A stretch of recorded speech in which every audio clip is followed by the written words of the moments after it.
శ్రీవారి ఆలయంలో స్వామివారికి ఉదయం మరియు రాత్రి ఈ 2 పూటలలో తోమాల సేవ నిర్వహించబడుతుంది. ఉదయం తోమాల సేవలో అలంకరించిన పుష్పమాలలు సాయంత్రం తోమాల సేవకు ముందు జరిగే సళ్ళింపు శుద్ధి అనే కార్యక్రమంలో భాగంగా తీసివేయబడతాయి.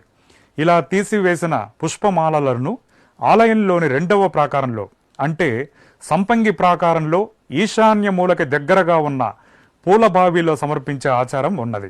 లేదా తిరుమల కొండపై ఎవ్వరూ తొక్కని ప్రాంతంలో శ్రీవారి నిర్మాల్యాన్ని నిక్షిప్తం చేసే విధానం కూడా ఉన్నది. అంతేగాని ప్రచారంలో ఉన్నట్టు స్వామివారి వెనుక వైపు వేసే సంప్రదాయం లేదు. స్వామివారి వెనుక వైపు ఎటువంటి మార్గము లేదు.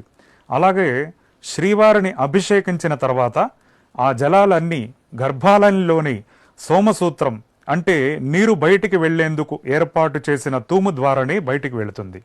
ఈ నీరంతా కూడా విమాన ప్రదక్షిణ మార్గంలో అన్నమాచార్య భాండాగారానికి ఎదురుగా ఉన్న తొట్టి తీర్థం అనే చోట కలుస్తుంది. దీనికే కటాహ తీర్థం అని పేరు. శ్రీవారి పాదముల నుండి వచ్చే అభిషేక తీర్థం ఇది. స్వామి పుష్కరిణీ స్నానం, శ్రీనివాసుని దర్శనం, కటాహ తీర్థ సేవనం ఈ 3ను త్రైలోక్య దుర్లభాలని ప్రసిద్ధి.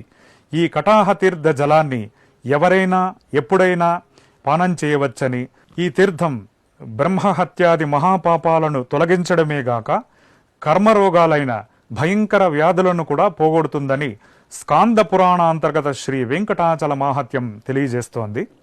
ఓం నమో వెంకటేశాయ.